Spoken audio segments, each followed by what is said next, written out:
Bismillahirrahmanirrahim. Assalamualaikum warahmatullahi wabarakatuh. Alhamdulillah wassalatu wassalamu ala Rasulillah wa ala alihi wa sahbihi wa man tabi'ahu wa mawalah.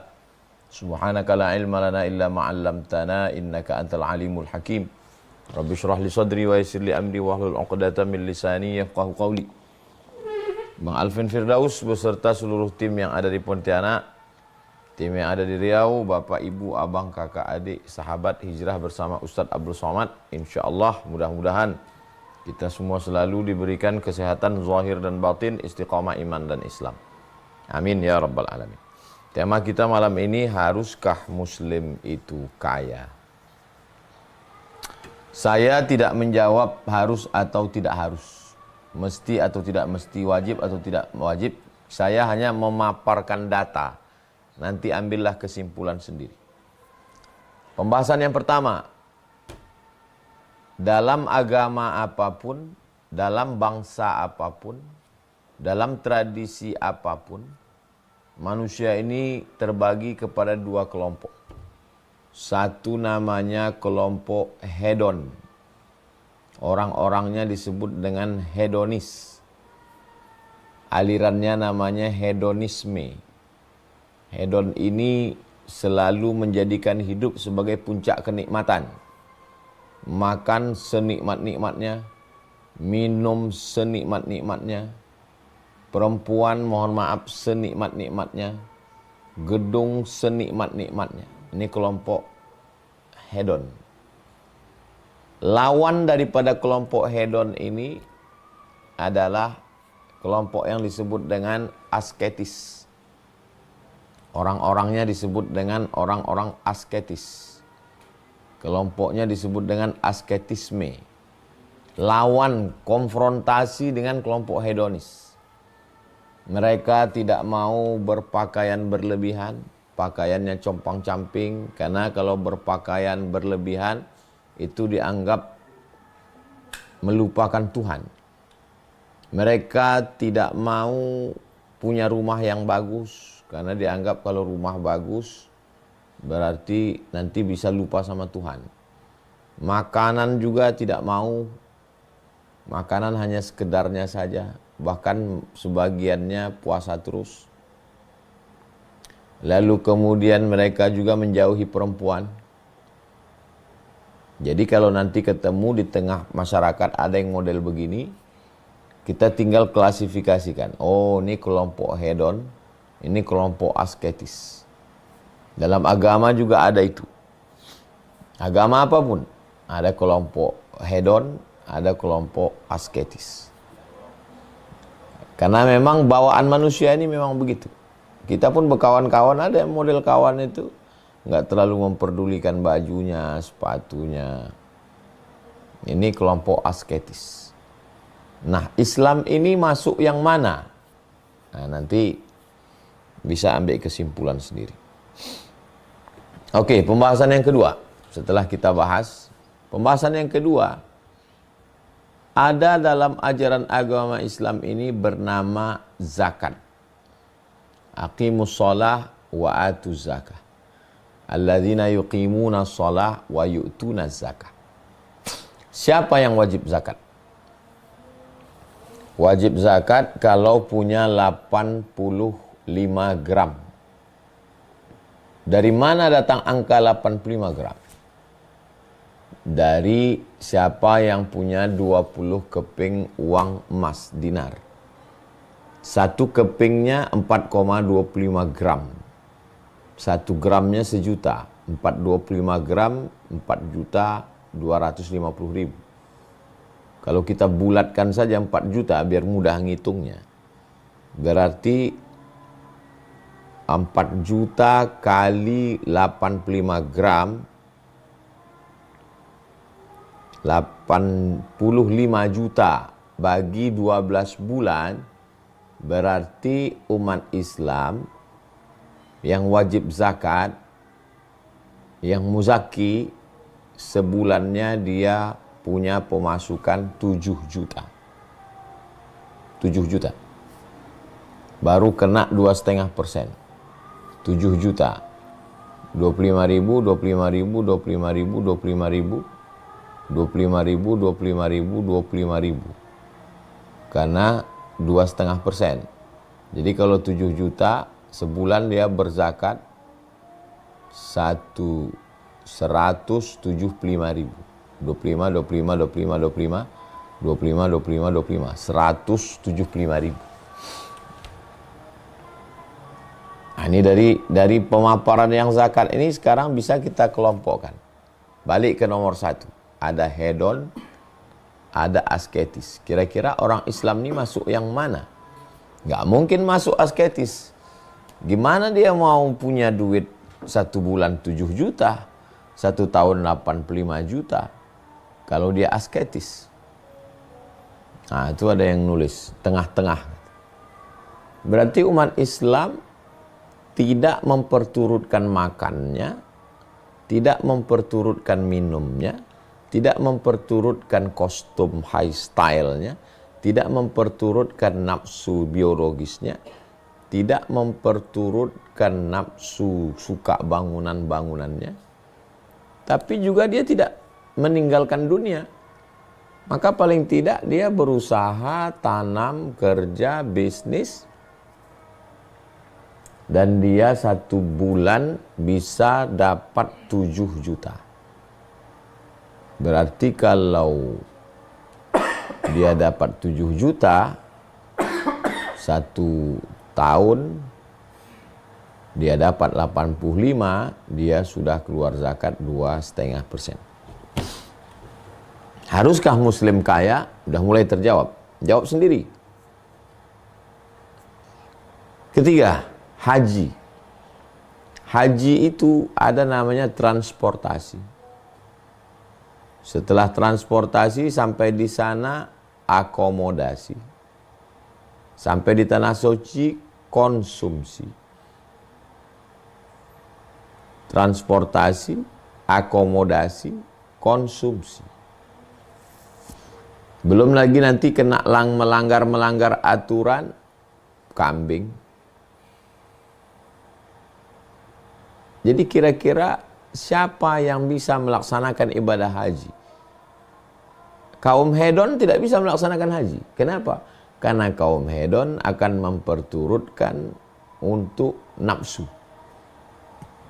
Kaum asketis pun nggak bisa melaksanakan haji. Kenapa? Dia tidak bisa membayar transportasi. Dia tidak bisa membayar konsumsi, dia tidak bisa membayar akomodasi. Kalau gitu Islam itu di mana? Islam itu wa kadzalika ja'alnakum ummatan wasata. Dia pertengahan. Dia tetap nyari uang, nyari duit. Untuk apa kau cari duit? Aku mau bayar zakat. Untuk apa kau cari duit? Aku mau pergi haji. Aku mesti bayar transportasi, aku mesti bayar konsumsi, aku mesti bayar akomodasi. Jadi, nah ini ada yang nulis, jadi mengejar dunia untuk akhirat. Bukan mengejar dunia, mungkin membahasakannya ya. Menundukkan dunia ini untuk akhirat. Jadi orang Islam tetap sama-sama nanam kelapa sawit. Yang ini nanam kelapa sawit, yang ini nanam kelapa sawit. Yang ini nanam karet, yang ini nanam karet. Yang ini nggarap batu bara, yang ini juga. Terus kita katakan, ini hedon ini. Enggak. Kenapa? Karena yang ini mau rumah bagus, pakaian bagus, kendaraan bagus, makan enak, bini di mana-mana. Ini yang hedon. Sedangkan yang ini enggak. Dia mau bayar zakat, bantu fakir miskin. Dia mau berangkat haji, memberangkatkan orang haji. Jadi mesti dipahami ajaran Islam ini dengan sebagus-bagus, sebaik-baik. Ini tentang haji. Berikutnya poin yang keempat. Tentang kurban. Kurban. 1 ekor kambing. Atau 1 ekor unta. Itu nggak mungkin dilakukan orang asketis. Dari mana orang asketis punya duit untuk beli kambing, beli unta? Jadi agama Islam adalah agama yang menyuruh orang untuk mampu, punya duit, bekerja, mencari rezeki.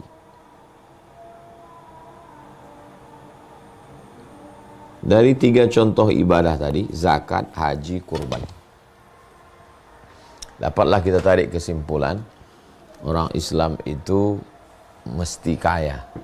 Karena kalau tidak, dia tidak bisa berzakat, dia tidak bisa berhaji, dia tidak bisa berkurban.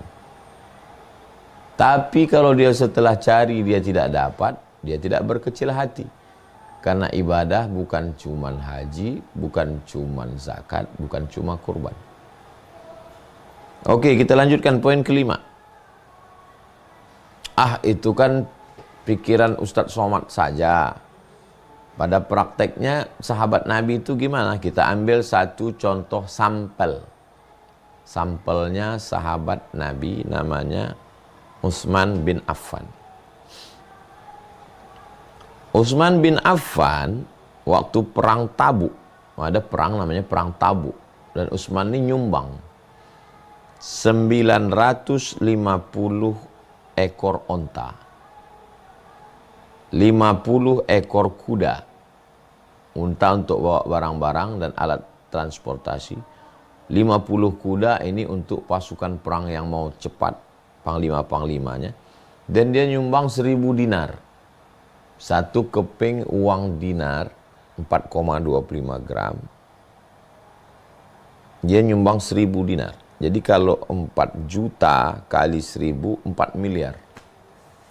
4 juta kali 1000, 4 kali 10, 40 juta, 4 kali 100, 400 juta, 4 kali 1000, 4 miliar. Belum dihitung unta, unta hitung sendiri. Kalau satu ekor unta 50 juta, kuda hitung sendiri. Berapa harga kuda. Jadi untuk uangnya saja dia nyumbang 4 miliar. Pertanyaannya, apakah mampu orang asketis nyumbang 4 miliar? Orang hedon juga punya uang 4 miliar. Tapi dia juga tidak bisa. Karena dia akan pikir, masa aku keluarkan 4 miliar ini hanya untuk nyumbang? Bagus aku buat rumah baru, kendaraan, relief-relief yang cantik, perhiasan-perhiasan. Asketis dengan hedonis tidak bisa melakukan ajaran Islam. Yang asketis tidak bisa berbuat karena tidak ada harta. Yang hedonis tidak bisa berbuat karena orientasi dia dunia. Terus saya dapat apa kata hedonis? Berikutnya yang keenam, masih Sayyidina Utsman bin Affan. Utsman itu ketika meninggal dunia, berapa harta warisannya? Karena sahabat Nabi itu kalau meninggal warisannya dihitung. Untanya 1000 ekor. Dirhamnya 30 juta dirham. Dinarnya 150.000 dinar. Jadi kalau dihitung itu sekarang, menurut hitungan hari ini, September 2024, 2,5 triliun. 1 triliun 1000 miliar. 2,5 T harta warisan Sayyidina Utsman bin Affan yang masih mengalir sampai hari ini. Nanti kalau ke Madinah ada rumah wakaf.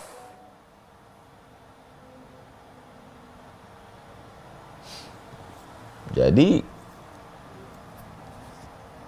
ya sahabat Nabi itu, walaupun ada sahabat Nabi yang tidak punya apa-apa, tapi kita mau bahas bahwa sahabat Nabi itu punya harta.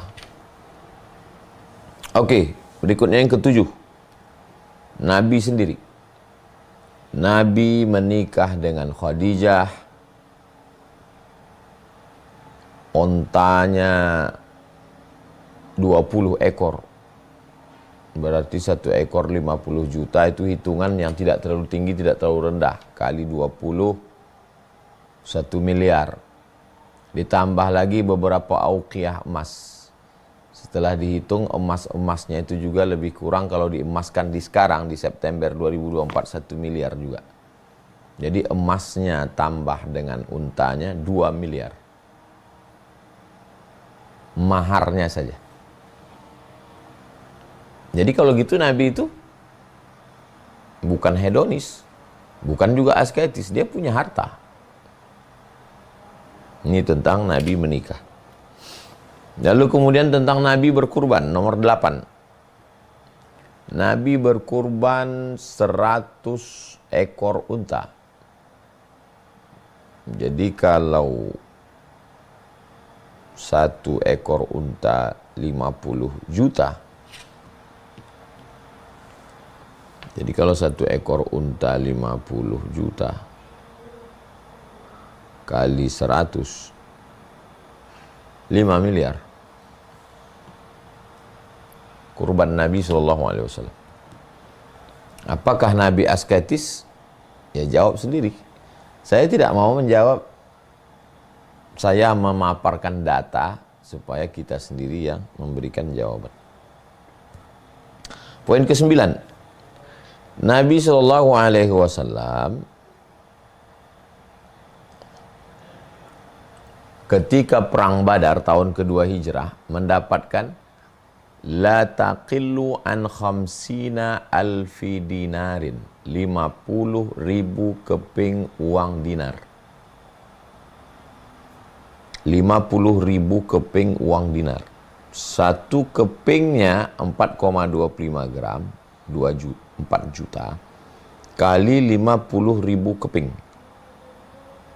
Hasil ghanimah harta rampasan perang Badar itu 50.000 keping kali 4 juta. Satu keping dinar itu 4,25 gram sama dengan 200 miliar. 200 miliar. Jadi ya begitulah Nabi, sahabat Nabi. Jadi kita cerita fakta nih, data sekarang. Perang Badar tahun kedua 200 M. Oke, berikutnya 10. 10 tentang bangun masjid. Man bana masjidan. Siapa yang bangun masjid? Banallah mithlahu baitan fil jannah. Allah bangunkan untuknya satu tempat di surga. Terus gimana orang asketis mau bangun masjid?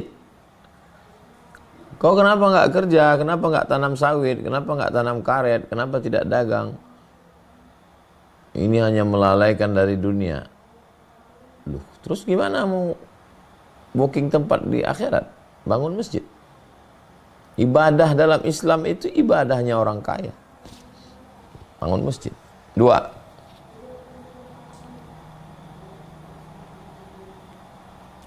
Ana wa kafilul yatim. Saya dan orang yang menyantuni anak yatim kahataini fil jannah. Seperti ini di surga. Aku nanti dan orang yang menyantuni anak yatim seperti ini di surga. Sekarang siapa yang sanggup menyantuni anak yatim? Anak yatim ini ditanggung uang sekolahnya, uang makannya, pakaiannya. Saya udah banyak keliling.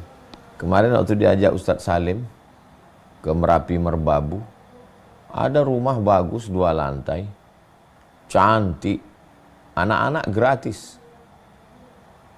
Semua anak yang belajar tahfiz di sini Pak Ustadz gratis. Dari mana uangnya? Konveksi, pengusaha konveksi. Jadi ya memang Muslim ini mesti kaya. Kalau enggak gimana mau beribadah? 12. Dalam hadis Sahih Muslim dinyatakan Nabi SAW, idza matal insan, kalau manusia mati, inqata'a, putus amalnya. Di antara yang amal mengalir adalah shadaqatun jariyah. Shadaqatun jariyah itu wakaf. karena itu yang kekal abadi. Sekarang siapa yang bisa berwakaf tanah? Tanah sekarang tanah kalau di pusat kota Pekanbaru itu 5 juta 1 meter. Jadi kalau 500.000 1 hektarnya 5 M. Berarti 50 miliar 1 hektar tanah di pusat kota, 50 miliar. Bangunan asrama Mahat Az-Zahra yang 4 lantai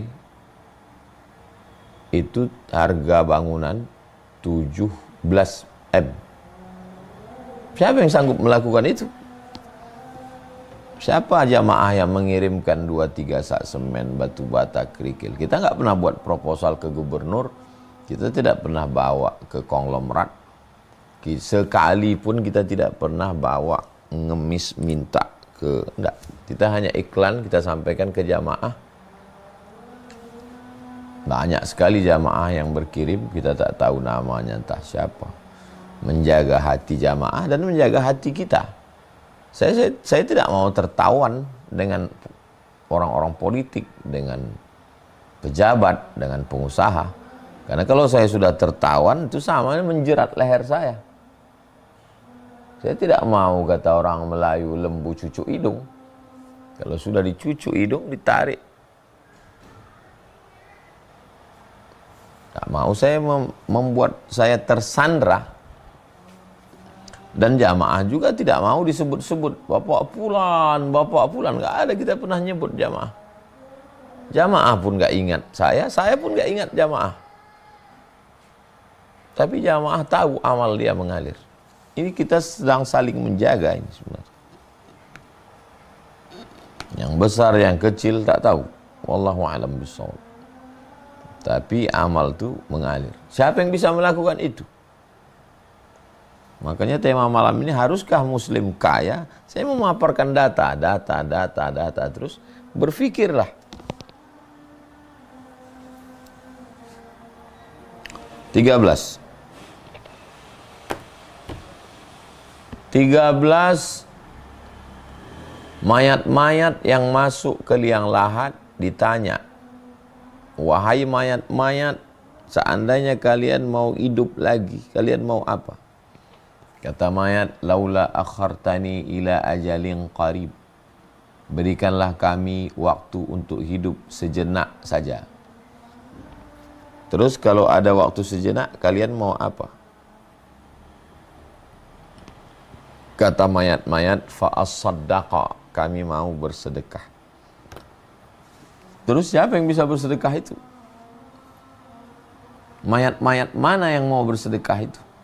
Mayat fakir miskin atau mayat orang kaya? Nah, begitulah ajaran Islam. Kalau mayat fuqara, du'afa, masakin, kata dia, kami hidup berzikir, kami hidup sholat sunat, kami hidup ajalin qarib. 14.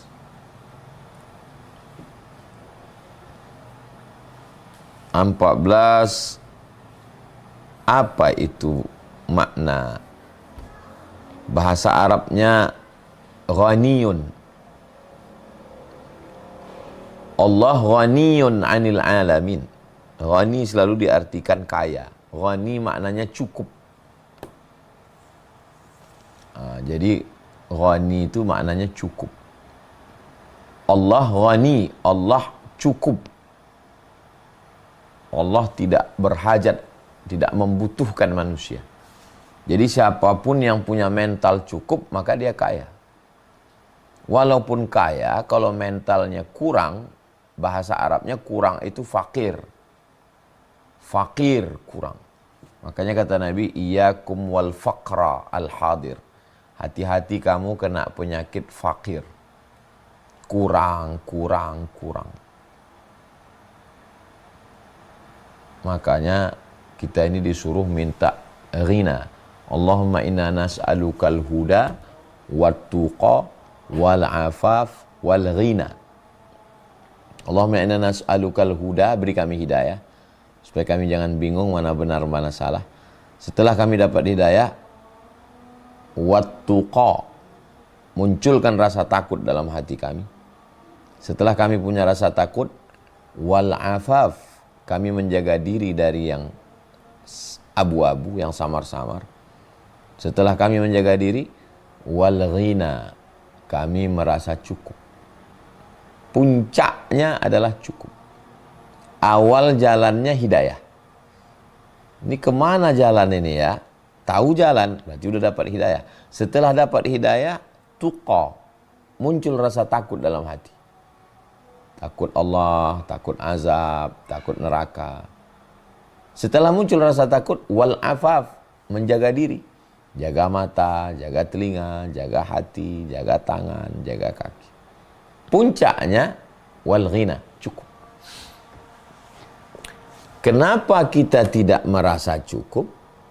Karena tidak menjaga diri. Kenapa tidak menjaga diri? Karena tidak ada rasa takut. Kenapa tidak ada rasa takut? Tidak dapat hidayah. Ini udah sepaket ini yang 4 ini. Kalau dapat hidayah, muncul rasa takut. Kalau sudah muncul rasa takut, jaga diri sehingga tidak makan haram. Kalau sudah jaga diri tidak makan haram, muncullah apa yang namanya ghina, merasa cukup. Malah kita yang heran, ini orang kok hidupnya kayaknya biasa aja. Ya karena dia udah sampai pada level merasa cukup. Cukup dengan sendalnya biasa, cukup dengan bajunya biasa, cukup dengan handphonenya biasa, cukup dengan mobilnya biasa. Malah yang rese itu orang lain. Kalau sudah sekaya kamu, sudah sehebat kamu, ini handphonenya mestinya begini. Kalau sudah sehebat kamu, mestinya rumahnya begini. Tapi dia udah ghina, cukup. Ya udah begini aja cukup. Nah, jadi dipahami makna ghina di situ dalam Islam adalah, jadi kedatangan Islam itu memperbaiki definisi kita selama ini yang namanya takut itu takut miskin, takut susah, takut mati. Tapi setelah Islam datang, takut kepada Allah sehingga kita tidak melakukan perbuatan maksiat. Merubah definisi sesuatu. Selama ini makna kaya itu adalah banyak harta, banyak duit. Setelah Islam datang, ternyata makna kaya itulah orang yang merasa cukup. Berapa banyak orang yang kaya, tapi tidak pernah rasa cukup, ya hidupnya nggak pernah tenang, kurang terus. Nauzubillah. Itu 14 poin kaji kita malam ini. Sebagaimana biasa 30 menit. Sekarang jam 20.32 saya kembalikan ke Bang Alvin Firdaus. Saya kira kita sudah bisa menjawab tema kita malam ini. Selanjutnya kita akan bahas dalam dialog interaktif. Saya kembalikan ke Bang Alvin. Barakallahu fikum. Wassalamualaikum warahmatullahi wabarakatuh. Waalaikumsalam warahmatullahi wabarakatuh. Masya Allah, 14 poin Bapak Ibu semuanya, yang insya Allah Bapak Ibu saya yakin bisa menyimpulkan apa jawabannya begitu ya. 14 data yang disampaikan oleh Tuan Guru, bahwa poin pertama tadi manusia ada 2 kelompok, hedonis dan asketis. Hedonis itu terlalu memuja-muja harta, asketis nggak butuh harta, nggak butuh dunia. Kemudian yang kedua, syariat ini Islam punya zakat. Kemudian syariat ini juga punya haji. Islam punya syariat berkurban. Bagaimana para sahabat Utsman bin Affan yang sodakohnya 1000 dinar ketika perang Tabuk. Dan poin-poin lainnya ya, Nabi menikah dengan mahar 2 miliar. Nabi berkurban juga dengan sangat banyak hewan. Kemudian bangun masjid, menyantuni anak yatim, amalan yang tiada putus, yaitu sedekah jariyah. Semua itu menuntut kita mendorong seorang muslim untuk menjadi seorang yang kaya, insya Allah ya. Jadi bisa menyimpulkan. Baik, Bapak Ibu, kita akan masuk ke sesi tanya jawab ya. Sesi tanya jawab, insya Allah nanti akan ditunjuk beberapa orang yang diberikan kesempatan, insya Allah. Sebelum ke jamaah, saya izin bertanya, Ustadz. Gini, Ustadz, kadang ada orang yang justru punya dalih takut kaya karena takut hisapnya itu lama.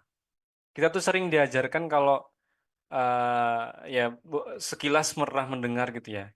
Jadi sering dianalogikan kalau kita masuk minimarket terus ngambil banyak barang, ngambil banyak ya barang, kemudian di kasir kita tuh akan sangat lama.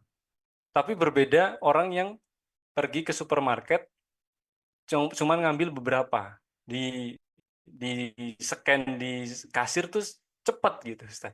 Jadi kita kadang kayak gitu, apa namanya? Ada beberapa orang yang punya mindset seperti itu. Tanggapan Ustaz seperti apa, Ustaz?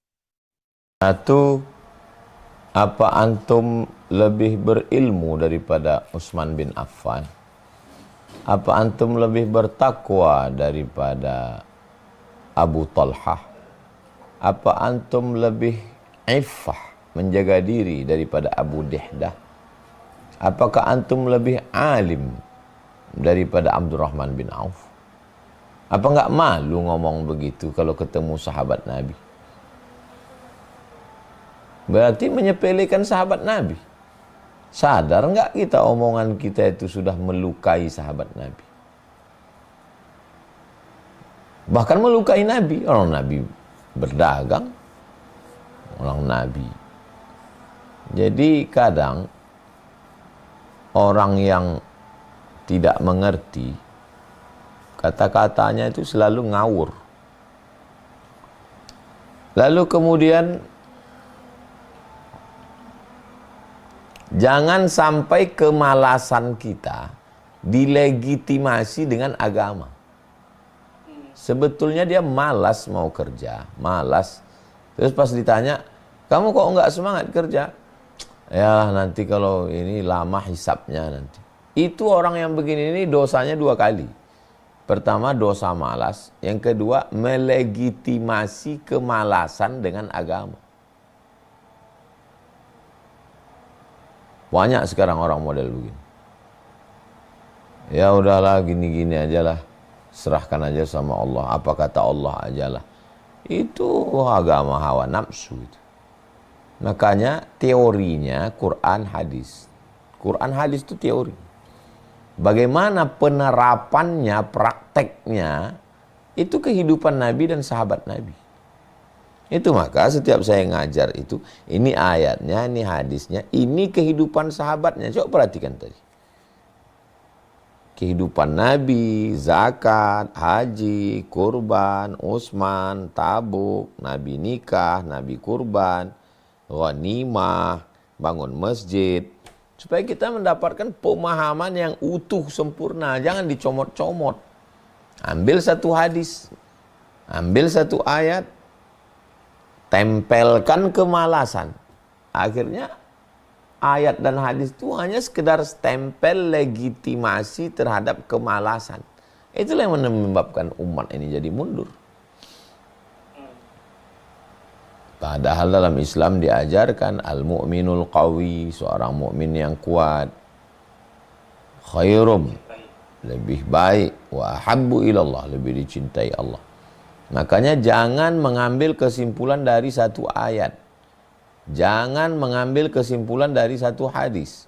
Ayatnya, hadisnya, ijma'nya, qiyasnya, khobarnya, asarnya, riwayatnya gabungkan jadi satu, baru tarik satu kesimpulan. Namanya metode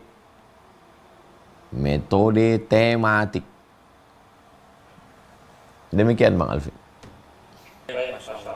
Jangan sampai kemalasan berbalut syariat. Baik, Masya Allah. Kemudian kita lanjutkan ya Bapak Ibu semuanya. Kita akan masuk ke sesi tanya jawab. Saya persilahkan untuk yang pertama, saya persilahkan Ibu Eva Susanti. Fadol dibuka mic-nya, sampaikan pertanyaannya dengan jelas. Assalamualaikum warahmatullahi wabarakatuh. Assalamualaikum Ustaz, Alhamdulillah bisa hadir. Semoga Ustaz dan semua selalu beliau kesehatan. Yang pertama saya mau tanyakan Ustaz, ada 3, mudah-mudahan tidak lama. Pertama, kenapa dari poin yang tadi 14 tadi, kenapa Islam tuh masih suka diidentikan dengan miskin, jorok dan sebagainya, padahal banyak sekali orang Muslim tuh yang Allah berkahi dengan harta yang cukup, dengan kemuliaan Islam yang sangat baik dalam pengamalannya. Itu satu. Yang kedua Ustadz, saya pernah ketemu seorang imam masjid, beliau bilang begini, saya belum punya rumah, saya belum punya mobil, tapi saya sudah daftar haji waktu itu sekitar 10 tahun yang lalu.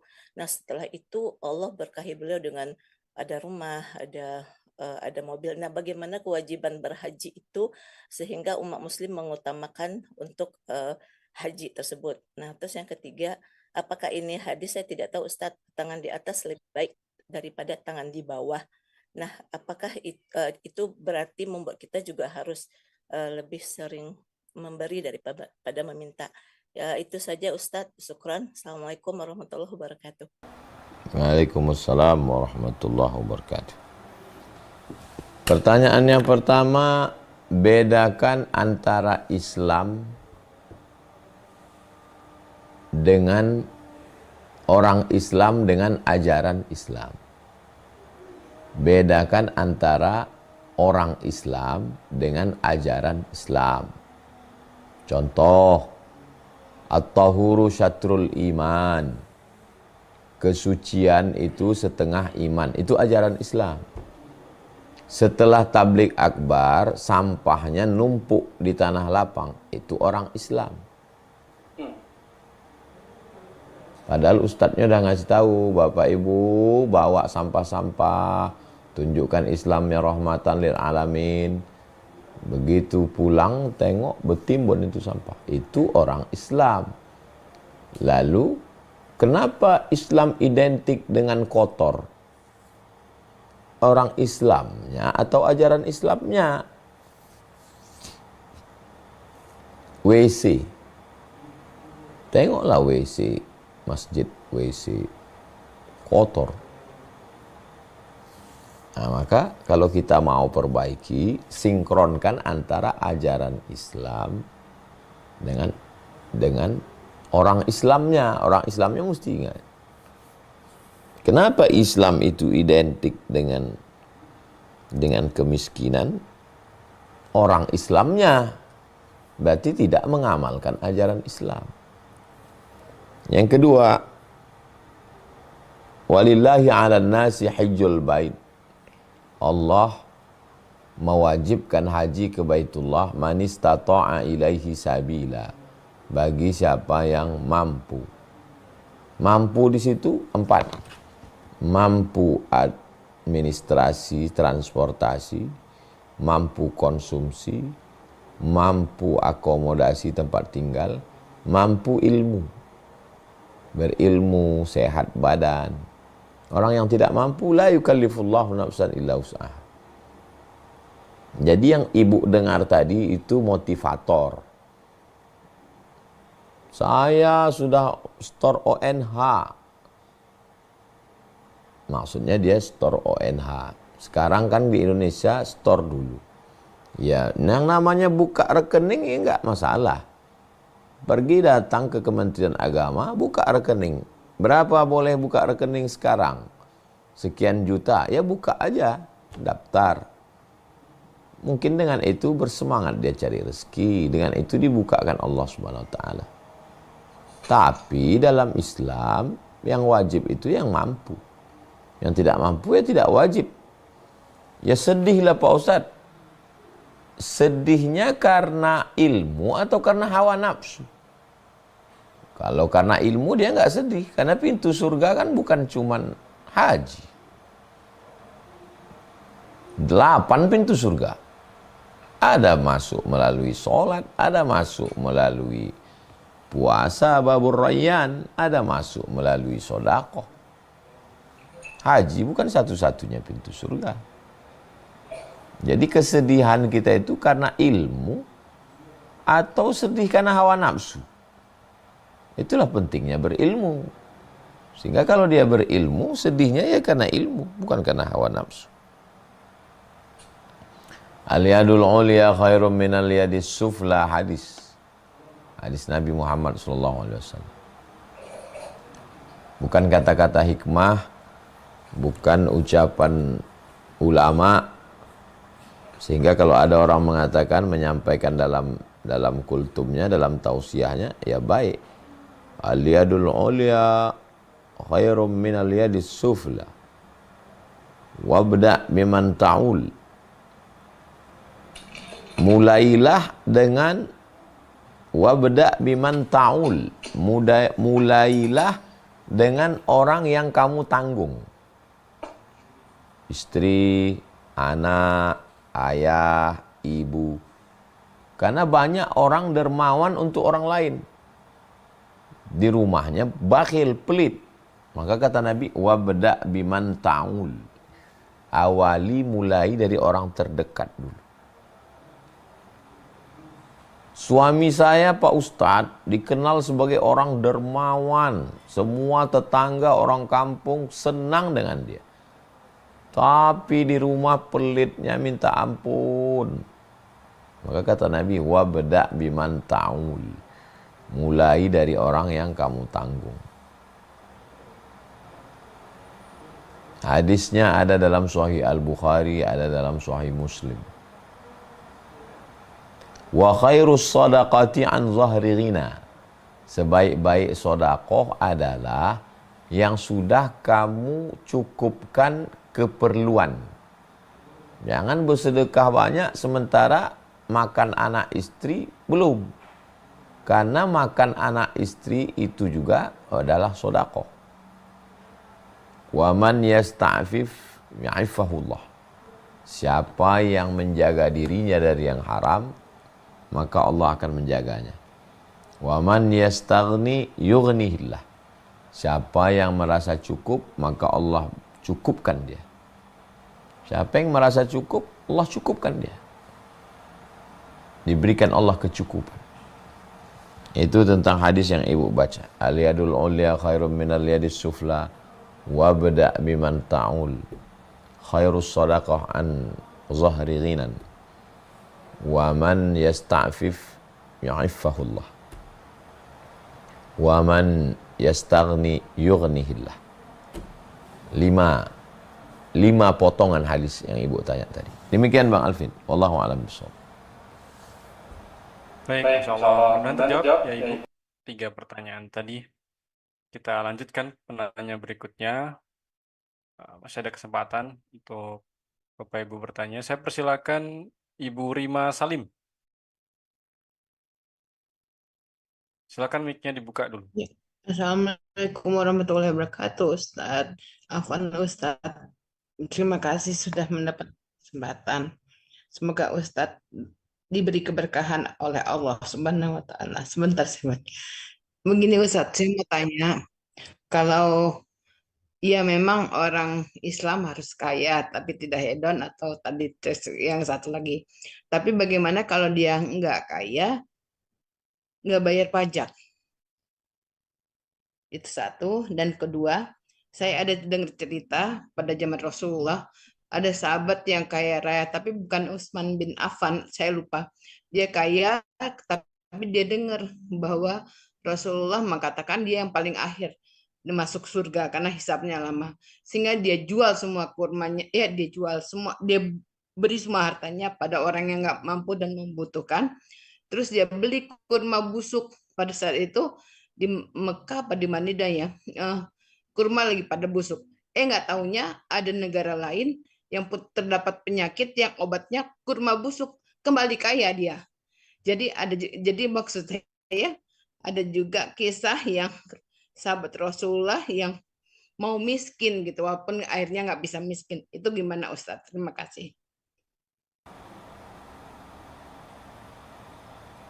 Baik. Tentang membayar pajak itu adalah kesepakatan tokoh-tokoh pendiri negara. Bersepakatlah tokoh-tokoh ini membuat negara namanya Negara Kesatuan Republik Indonesia, NKRI. Lalu tokoh-tokohnya yang ada di dalam mewajibkan pajak. Beda sama zakat. Zakat itu bukan kewajiban yang diwajibkan berdasarkan kesepakatan tokoh. Tokoh-tokoh ini yang dipilih oleh rakyat, DPR RI, DPRD Provinsi, DPRD Kabupaten Kota, bisa mengamandemen undang-undang. Sedangkan umat Islam, kalau kumpul semua ulamanya nggak bisa mengamandemen Quran, itu nggak bisa. Karena itu dari Allah. Bahwa tokoh-tokohnya ini bersepakat untuk meniadakan pajak, bisa. Karena batu bara, nikel, emas, minyak kita banyak, maka dengan ini kita amandemen tidak ada pajak. Bisa aja. Jadi melawan hukum negara itu melawan aturan manusia. Saya mau menjelaskan kedudukan ini. Saya bukan mau mengajak Bapak Ibu untuk melawan aturan negara. Saya bayar pajak. Datanglah ke kantor pajak. Cuman saya mau menunjukkan bahwa ini kesepakatan manusia. Coba lihat video tahun 80-an. Cari video di YouTube tahun 80-an. Suasana di Jakarta tahun 80-an. Orang bawa motor nggak ada pakai helm. Karena waktu itu manusia belum sepakat wajibnya helm. Sekarang muncul baru aturan kesepakatan manusia bahwa naik motor mesti pakai sepatu. Kalau pakai sendal sekarang kena tilang. Kesepakatan manusia. Dan kita adalah manusia yang sepakat untuk itu. Ya ikut kesepakatan itu. Ini tentang aturan manusia dengan aturan Tuhan. Sahabat Nabi, lalu kemudian memang kalau sudah diberikan Allah SWT rezeki, tidak ada yang bisa menghalanginya. Iyamsaskallahu bidurrim fala kashifalahu illahu. Kalau kamu dapat musibah, tidak ada yang bisa menyingkapkannya kecuali Allah. Wa yuridka bi khairin fala radda li fadlih. Kalau Allah mau memberikan kamu kebaikan, tidak ada juga yang bisa menolaknya.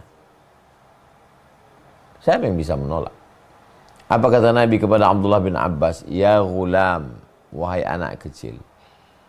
Qul la in ijtama'atil ummatu, berkumpul semua manusia di dunia ini, ala ayyadurruka bi syai'in, ingin memudaratkanmu, memiskinkanmu, menyusahkanmu, menyantetmu, membunuhmu, memenjarakanmu, lan yadurruka, mereka tidak akan mampu memudaratkanmu illa qad kataballahu alaik, kecuali itu memang sudah takdirmu. Jadi kalau udah ditakdirkan Allah jadi orang kaya, ya nggak usah kepengen miskin, beramallah dengan kekayaan itu. Beramallah dengan yang diujikan Allah itu. Tapi sekali lagi jangan melegitimasi kemalasan hawa nafsu dengan agama. Itu kuncinya. Abdurrahman bin Auf, sahabat Nabi, yang tidak bisa miskin, tidak bisa susah. Dan dia beramal dengan, dalam sahabat Nabi pun ada, dalam Nabi pun ada. Nabi Daud, raja kaya. Anaknya Nabi Sulaiman, raja juga, kaya raya.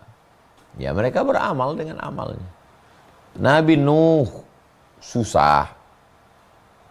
Nabi Ayub, awalnya kaya, kemudian sakit-sakitan, susah, meninggal, kena likuifaksi, balik lagi hartanya. Nah, jadi Nabi Muhammad SAW kaya raya, tapi hidupnya bersahaja. Nah, jadi kita ambil contoh, ambil model aja. Terus prinsip hidup kita, berusaha, berikhtiar, berdoa. Kalau kita sudah dipakai Allah dalam sesuatu, jangan lagi mencari, sudah dipakai Allah, kamu ini dipakai Allah untuk menolong agamanya dengan ilmu. Ya fokus di ilmu. Kamu ini dipakai Allah untuk menolong agamanya dengan harta. Ya pakailah itu, berarti yakin saya ini berarti dipakai Allah. Allah kalau suka, sayang dengan hamba itu, dipakainya kita. Sama macam kita sayang sama murid. Ya selalu kita pakai murid itu. Tolong ini. Karena kawan, begitu juga. Nah, begitu juga kalau Allah suka kepada hamba, dipakainya hamba itu untuk menolong agamanya. Jadi kalau sudah diposisikan Allah kita pada suatu maqam, pada level, ya kita syukuri dengan beramal di situ. Jangan malah mau jadi yang lain. Demikian, wallahu a'lam. Baik, Masya Allah, tabarakallah. Kita persilakan berikutnya Bapak Ismail. Allah Akbar.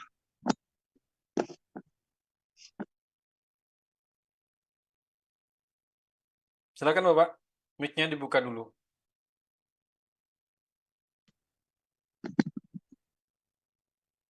Assalamualaikum Ustaz, selamat malam.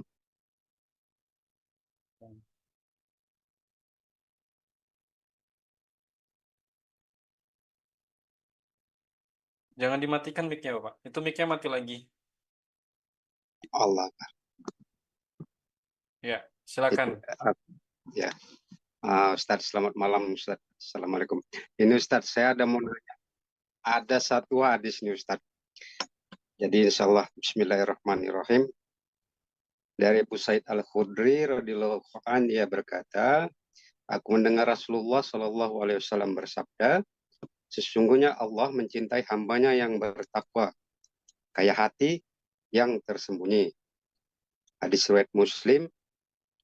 Terus di sini ada keterangannya Ustaz, yang tersembunyi yaitu orang yang tidak terkenal, serta menggunakan seluruh waktunya untuk beribadah dan menyibukkan diri dengan urusannya sendiri. Dari Syarah Muslim oleh Imam Nawawi. Jadi yang saya tanyakan Ustaz, di sini ketanyakan kita yang bertakwa dan kaya hati. Jadi maknanya tuh bagaimana tuh Ustaz?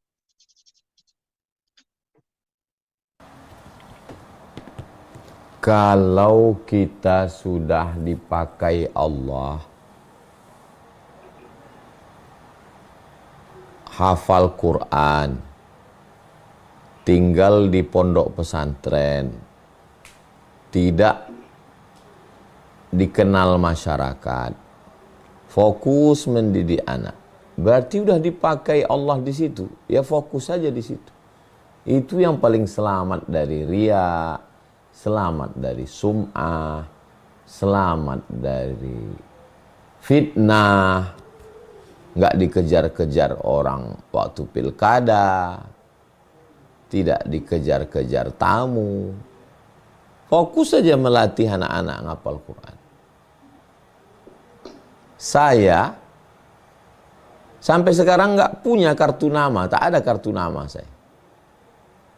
Nggak pernah saya belajar public speaking biar supaya masyhur, biar supaya viral, nggak pernah. Nggak pernah saya atur ceramah saya.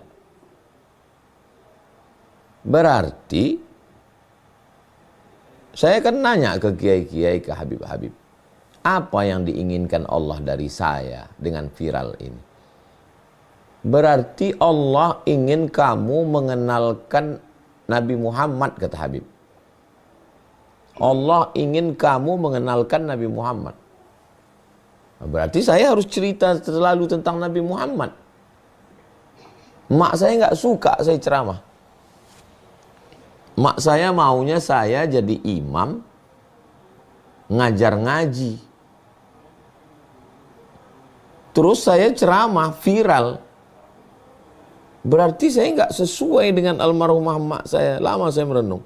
Tapi saya pikir-pikir lagi, oh, berarti dengan viral ini aku bisa bangun pondok.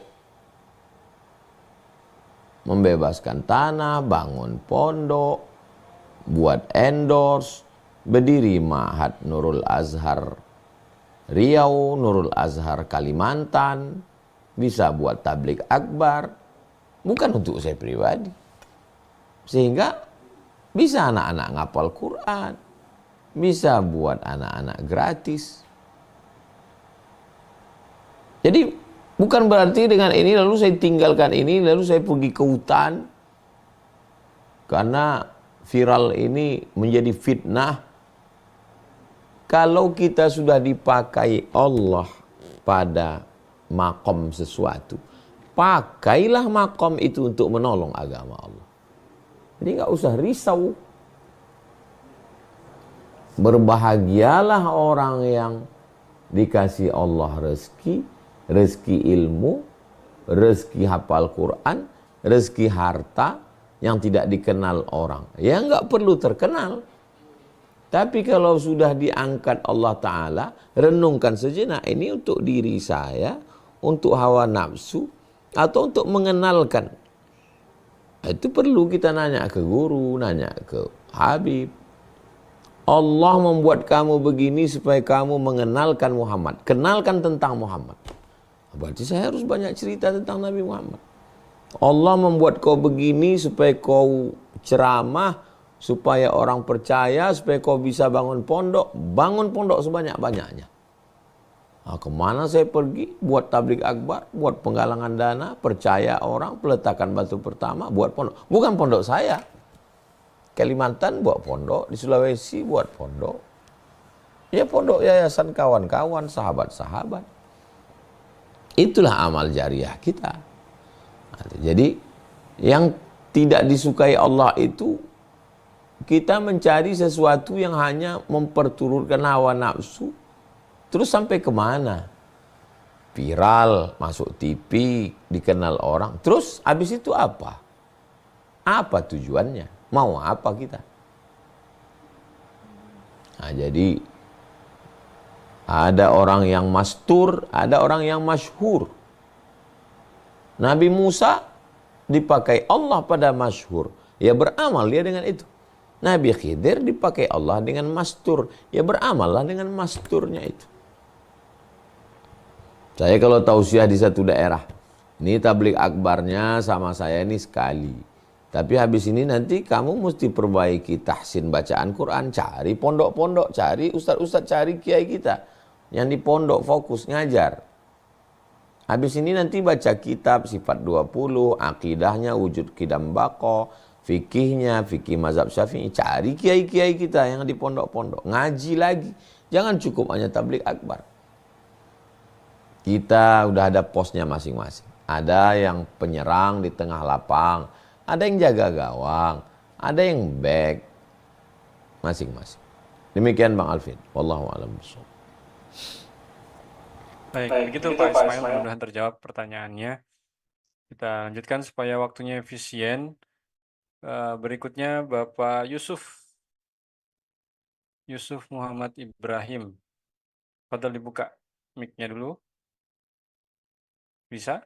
Oke, silakan. Assalamualaikum warahmatullahi wabarakatuh. Salam. Alhamdulillah masih diberi kesempatan untuk bertanya Tuan Guru.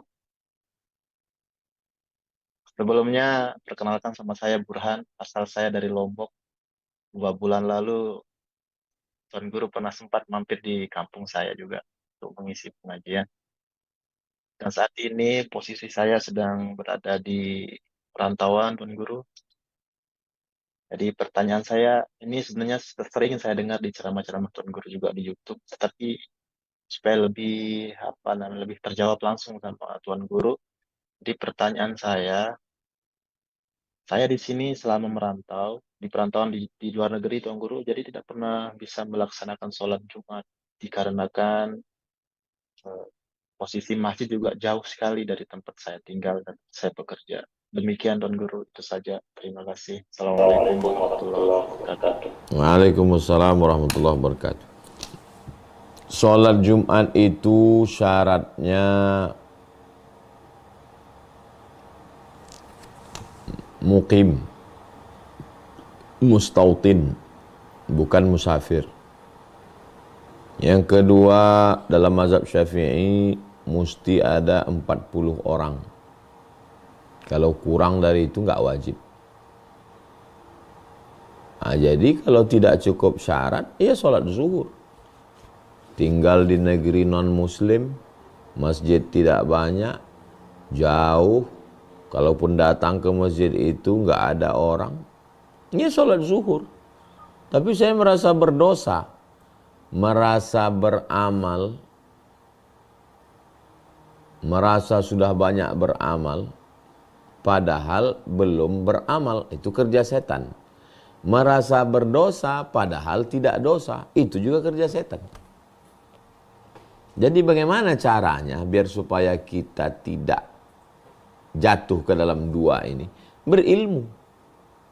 Saya merasa tidak beramal, saya merasa amal saya ini tidak ada. Tapi saya tidak merasa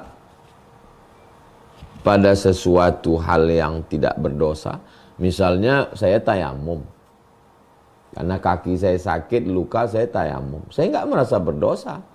Karena memang dibenarkan dalam ajaran Islam tayamum. Dan saya sholat zuhur. Sering saya sholat zuhur hari Jumat. Saya musafir. Dan saya nggak merasa berdosa. Merasa beramal padahal bukan amal. Itu kerja setan. Merasa berdosa padahal bukan dosa. Itu juga kerja setan. Saya muslim. Saya tinggal di negeri non-muslim. Tidak cukup syarat sholat Jumat, maka saya sholat zuhur. Di mana letak dosanya? Ya tapi nggak enak hati Pak Ustadz. Islam ini bukan agama nggak enak hati. Dia pakai hukum, pakai dalil. Tapi nggak sholat Jumat. Man tarakal jumu'ata thalatha marratin. Siapa yang meninggalkan sholat Jumat 3 kali berturut-turut tahawunan karena menyepelekan Jumat, Allahu ala qalbi, Allah mengunci hatinya. Masjid ada, jamaah ramai, enak-enak makan siang di restoran, duduk-duduk di kantor, nggak sholat Jumat. Itu kalau kita yang kerja di tengah laut 6 bulan baru pulang, tidak mukim, maka dia tidak wajib sholat Jumat. Demikian, wallahu a'lam bishawab. Baik, saya berikan kesempatan terakhir. Ini pertanyaan terakhir Bapak Ibu ya, karena sudah jam 9 lewat 6. Untuk Bapak Haikal Saputra.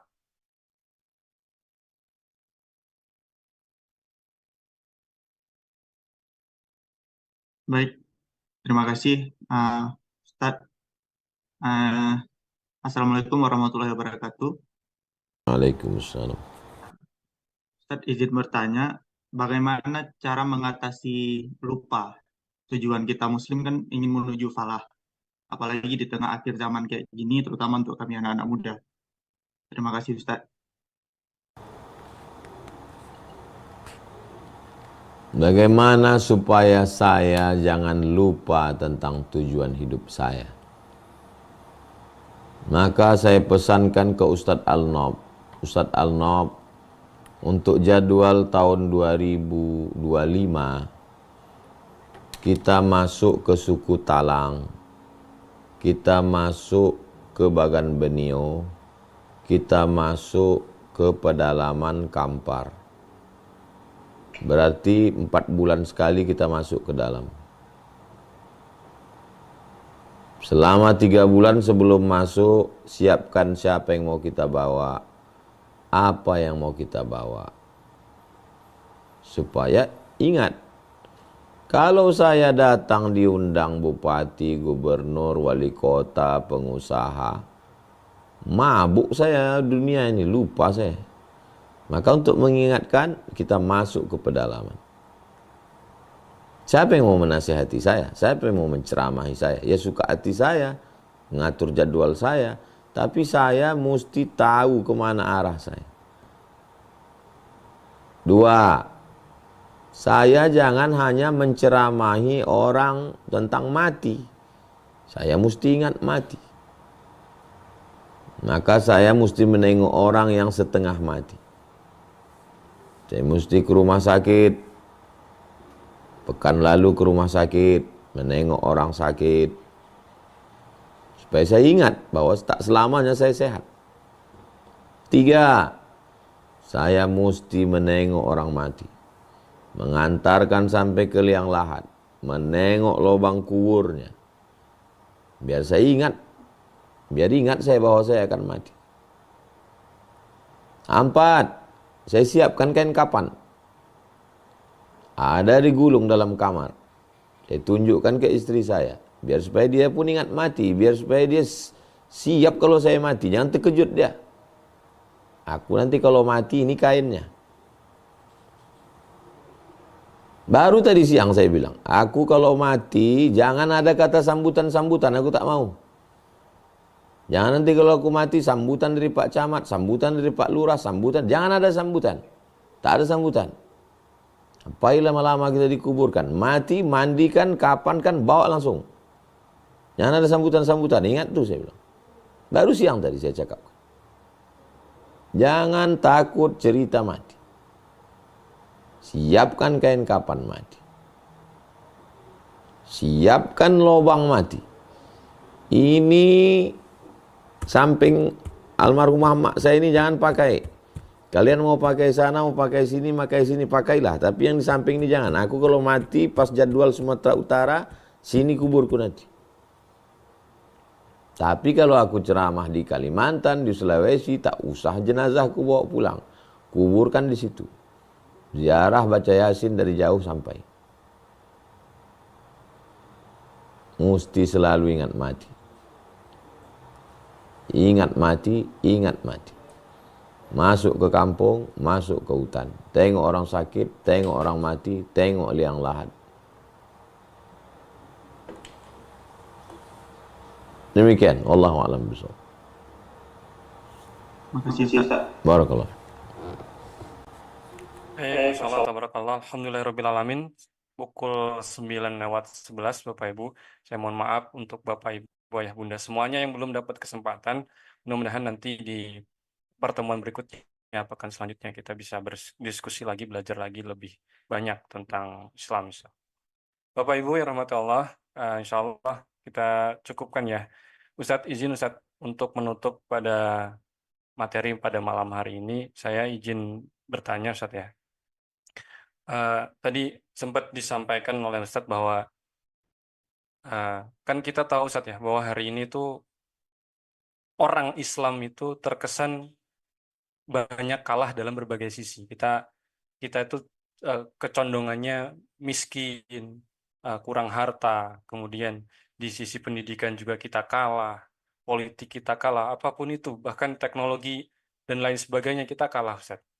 Kalau kita berkaca dengan ajaran Nabi SAW, ajaran Islam ini kan luar biasa, bahwa umat Islam itu didorong untuk menjadi umat yang kuat gitu, umat yang kaya.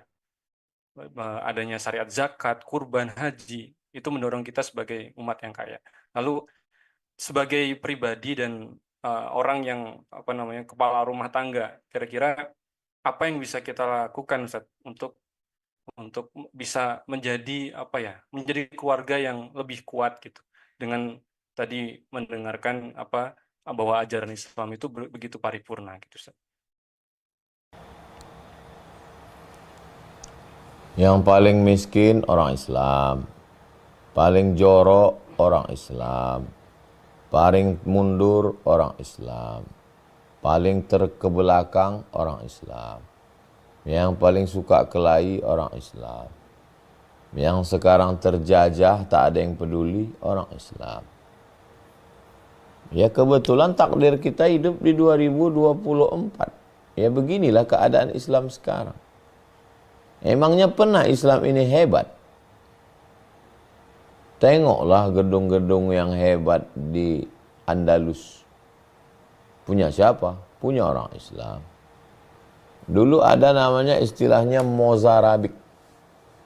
Mozarabik itu tradisi Arab yang ditiru oleh orang Eropa.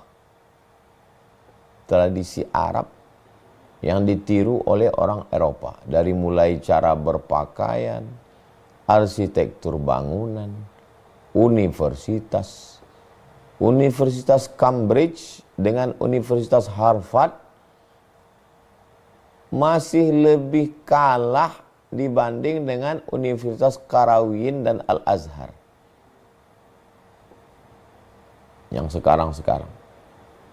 Jadi kita ini dulu pernah sangat hebat ilmuwan-ilmuwannya, arsitek-arsiteknya, pemerintahannya. Ketika umat Islam sedang sibuk mengkaji filsafat, waktu Abu Ja'far Al-Mansur, Khalifah Bani Umayyah, menerjemahkan kitab-kitab filsafat Yunani, Sokrates, Demokritos, Aristoteles, Thales, orang Eropa baru belajar cara nulis nama. Bayangkan itu kesenjangannya. Jadi Islam pernah hebat.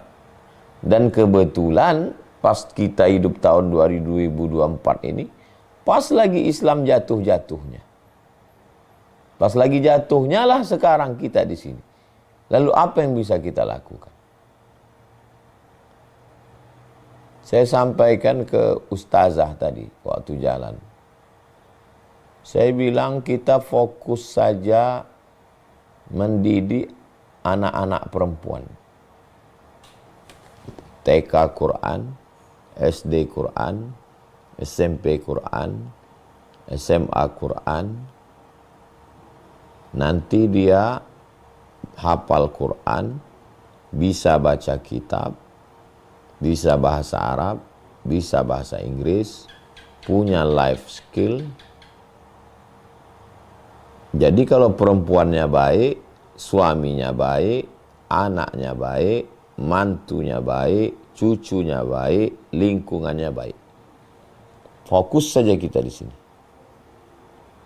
Saya mesti meyakinkan diri saya, meyakinkan keluarga saya, meyakinkan ustazah-ustazah yang ngajar di pondok, membangkitkan semangatnya, buat ujian evaluasi murojaah Jalalain.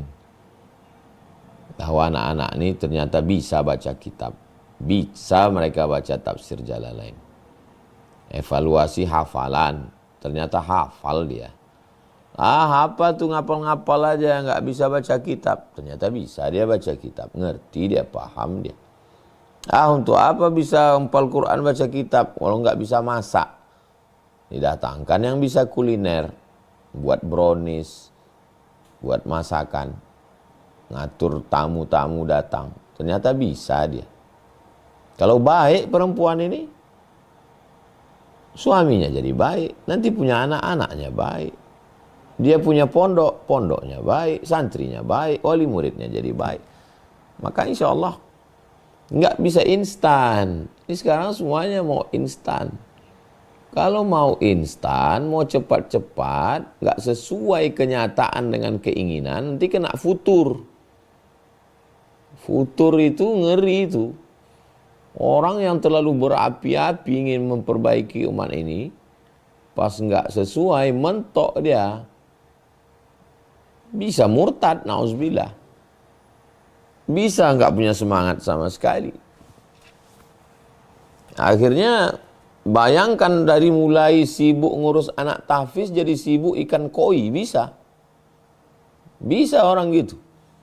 Dari mulai sibuk ngurus anak muda, jadi ngurus sepeda ontel, bisa. Pelarian itu. Muak udah berteman dengan manusia ini, akhirnya berteman dengan besi rongsokan. Bisa. Saya masih yakin dengan proses. Masih yakin dengan proses. Dulu pikiran saya sangat simpel sekali. Saya S1, saya S2, saya S3, habis S3 saya ngelamar jadi dosen, Saya akan ngajar di Kuala Lumpur di Malaysia, saya ngajar di Brunei, saya pergi seminar sana pakai dasi, pakai jas, pakai peci, pakai ruang ber-AC, saya nulis, saya presentasi buku. Ternyata tidak sesimpel itu. Mesti masuk hutan, masuk kampung, dan ada kenikmatan di situ.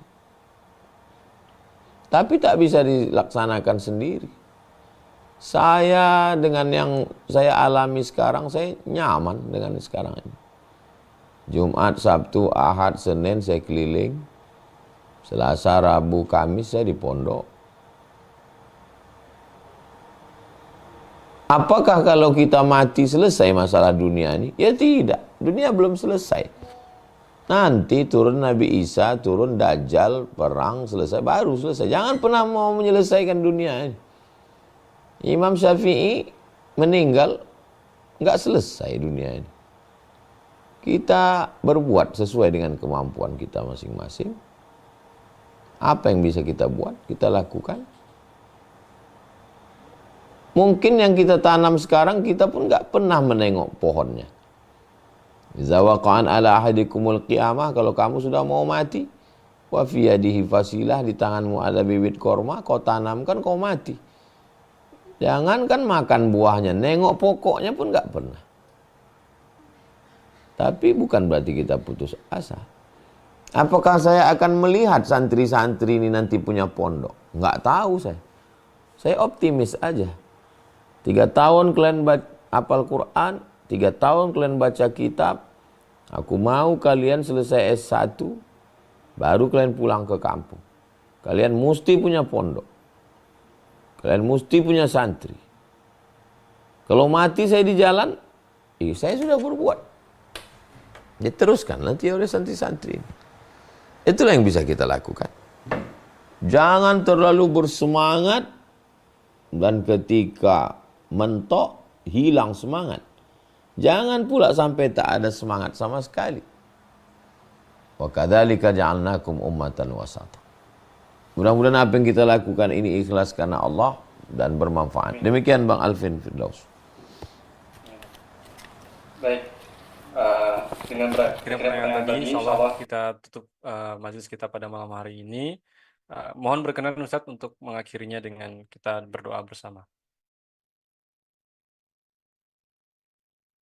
Ya Allah, pada suatu pos fokus di situ, yakinlah bahwa Allah memakaimu dengan ilmumu, dengan hafalanmu, dengan hartamu, dengan jabatanmu.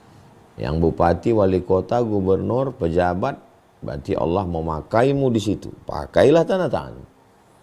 Bisnismen, pengusaha, orang kaya, berarti Allah ingin memakaimu di situ. Ustadz, penghafal Quran, alim, berarti Allah memakaimu.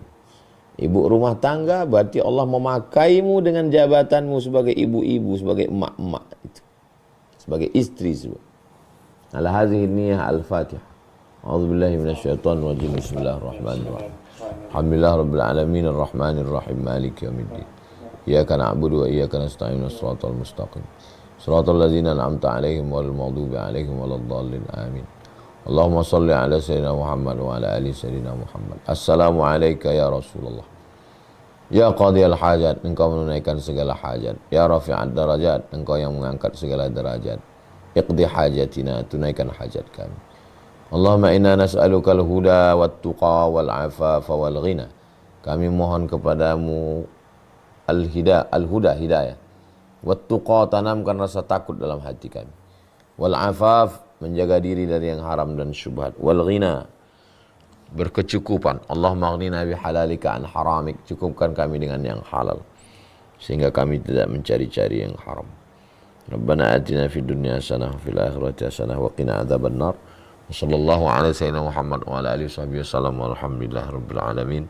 Taqabbalallahu minna wa minkum, taqabbal ya karim. Terima kasih untuk Bang Alvin Firdaus beserta tim yang ada di Pontianak, yang ada di Riau, Bapak Ibu, Abang, Kakak, Adik. Semangat terus sampai akhirnya kita mati dalam keadaan husnul khatimah. Barakallahu fikum, jazakumullah khairan. Wassalamualaikum warahmatullahi wabarakatuh.